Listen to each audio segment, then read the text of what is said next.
Hey everyone, and welcome back to another video. So, you probably just saw my breakdown of the new World of Warcraft cinematic and all that stuff, but right now, I'm going to talk about BlizzCon as a whole.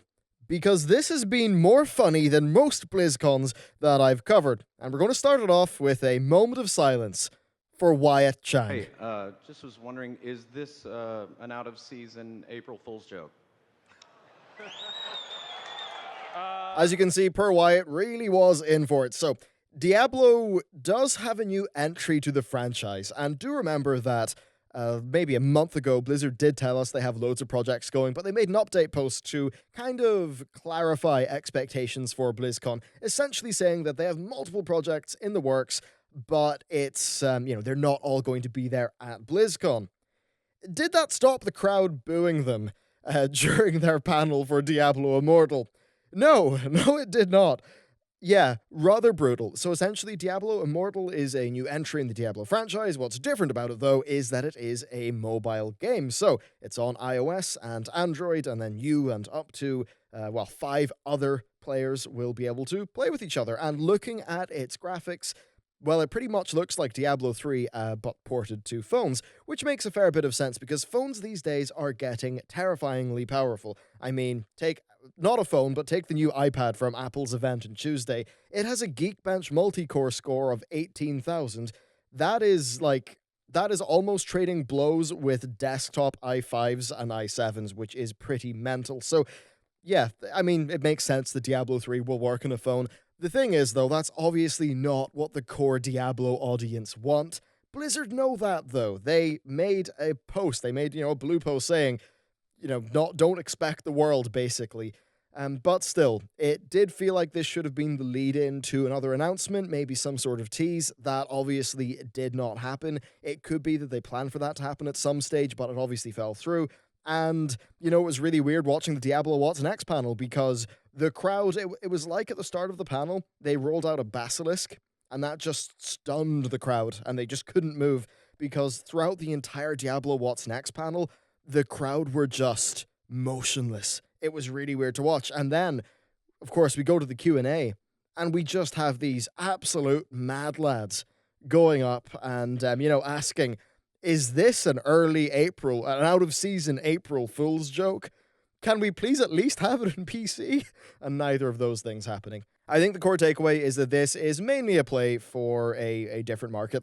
This will be wildly successful in the West. It will make a lot of money, but it seems like it's pretty aligned with the Asian market. Of course, NetEase are involved as a partner, and it seems like this is the sort of thing where basically they get to do a mobile game that is reusing loads of stuff they've already made, and they get some free money, but it doesn't exactly sound like a really important thing for the Diablo franchise. And they almost certainly have bigger things in the works that just aren't ready yet.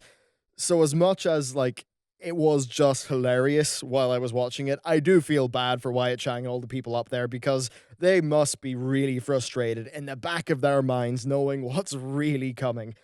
So that's what happened with Diablo. Little bit of a letdown, but hey, at least it's kind of funny. Next, let's talk about Warcraft. So I already covered the World of Warcraft stuff. The What's Next panel for World of Warcraft has some pretty heavy coverage restrictions, actually, in the virtual ticket terms, but it will be in a few hours, so stay tuned to the channel for the updates on that. As for right now, we've got the Warcraft 3 Remaster, or the Reforged Edition. Hopefully that doesn't mean it charges you twice as much every time you try to play it, but I'm extremely excited for this. Warcraft 3 is one of the major things that got me into the whole franchise. I was originally a big RTS player, and Warcraft 3 for me, it had broad strokes, I think, a fairly compelling story and a fairly cool world. It had really great gameplay. It was just a wonderful game, and when you put the two, the Reign of Chaos and Frozen Throne together, it was just a pretty massive, mighty package. And then, of course, you also include the map maker, the custom games, which are all being brought through into the Reforged edition. And what's nice is that it's actually very reasonably priced. It's £25, I think 35 for the deluxe edition, and that's absolutely reasonable given that this seems like a lot of work has went into it. It seems like they're remastering cinematics. That just seems like an absolutely great deal, to be honest. I can stand by Warcraft 3 as a fantastic game. I really hope this does well and it maybe spurs them on to do a Warcraft 4, but to be honest, that's maybe a bit of a pipe dream. So there was that. But then, of course, WoW Classic was mentioned. Now, WoW Classic, right now, it is playable. If you want to hear more about that, you can check out my previous video. But yeah, they gave us a release window, summer 2019.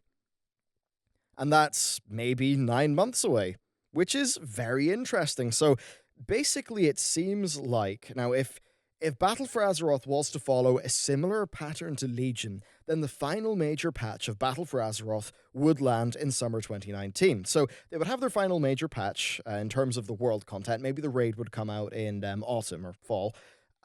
But they would then just have World of Warcraft Classic going at the same time to pretty much financially tie them in and, keep interest in the game. And what's particularly interesting about this for me, and honestly a little bit surprising, is it's included in your World of Warcraft subscription. I was expecting this to be a separate paid product, and I'm decently amazed and impressed that they're including it in the World of Warcraft base subscription. They didn't have to do that at all. I don't want to sound like I'm, being overly nice to them or anything, but they really didn't have to do that. I would have been like if that cost, $3.99 or $4.99, like a nominal, a small fee in comparison to the main WoW fee. But if that had have cost a little bit a month, I would not have been surprised. I don't think I would have been, angry about it or anything. So when we get this here for free, that's just a flat out pretty big upgrade to the World of Warcraft asking price. It definitely does make me interested about the future of WoW Classic and if they will try to develop that more and just its effect on the business model of World of Warcraft, because it's not its own product. It's directly tied into modern WoW. I think that's very interesting indeed.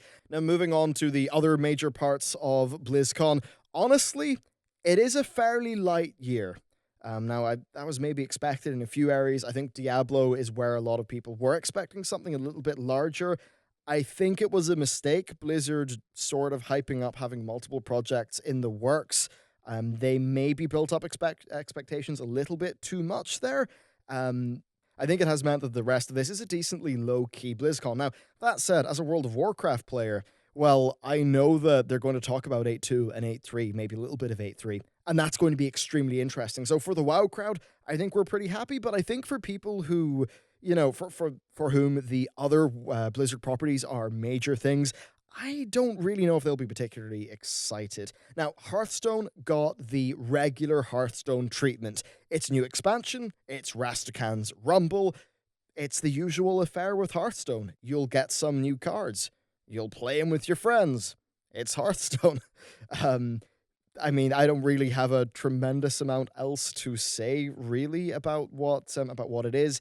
To me, it's not really as interesting as the Kobold expansion because it kind of had those different gameplay mechanics going on. So yeah, there's a new Hearthstone expansion. If you're a Hearthstone player, I think you'll probably be excited about getting some new flavor in the game. So fair enough. Now moving on to Heroes of the Storm. Well, we have Orphea being announced. She's kind of interesting because she is the first character developed within the universe of Heroes of the Storm. So that's fairly different, not something we've seen before, and they showed her off through this new cinematic, and I've got to say her animations were absolutely beautiful, especially the visual effects animations of her spells. What then surprised me is when you carry that into the in-game footage for her, her spells just look beautiful, so that was really cool to see. But to be honest, I don't play Heroes of the Storm. Still, kind of cool to see. Now, the thing that they teased, though, with Heroes of the Storm is a little bit different. It seems like they're doing another revamp of the game because her trailer ended with just a whole bunch of topics like just new systems for the game and revamp. So I'll be decently interested to see how that goes. For me with Heroes of the Storm, it's weird. Like it's so team dependent that it's almost more toxic because you can't be an extremely skilled player in carry, which I think is a very interesting game design problem in regards to what they originally set out to do. So that's what's going on with Heroes of the Storm. Next, we've got Overwatch. So with Overwatch, we have a new character, Ashe, who came along with a very cool cinematic indeed. So that was great. And they're also teasing a new character called Echo, who I'm pretty sure is going to be a future playable character. But right now, it's only Ashe. As for Ashe's moveset, it seems right up my alley. I do like characters who sort of, play like her, a little bit more long-ranged.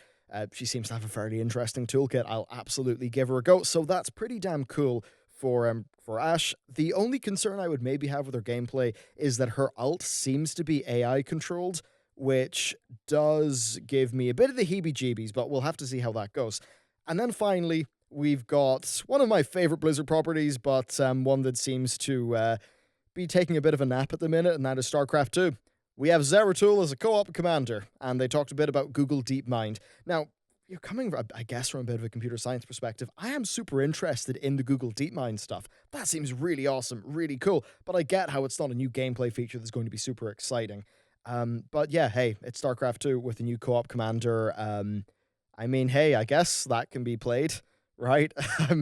I do want more from the StarCraft IP, but given the way the wind is blowing with that franchise, it's really, or I guess with that franchise and also with that style of RTS, it just doesn't seem like a massive thing. And of course, Warcraft 3, well, that's a remaster, so I sort of see that as a different kettle of fish. Although if the Warcraft 3 remaster performs especially well, I would be very excited to see Blizzard go a little bit back to their roots with RTSs, because do remember that, of course, while you do have Lost Vikings and all of those games, RTSs are what built this company up. And I guess, much like how horror games had a resurgence, I'd be interested in the RTS genre coming back. But there you go. That is BlizzCon. But yeah, a moment of silence for Wyatt Chang. I think that's the thing to end this video with. Per guy was not in a situation where he could have won. He tried his hardest. He came out. He was hyped as crap. And then some absolute mad lads gave him some fairly spicy questions. So, oh boy, there you go. That's I suppose that's the moment of this BlizzCon that's probably going to be memed. But for the World of Warcraft people, we've got a panel. We're going to get 8.2, maybe even a bit of 8.3. Pretty damn exciting. So I can't wait to talk to you about that stuff. But for now, that's me signing off. Thank you for watching this video, and I'll see you next time.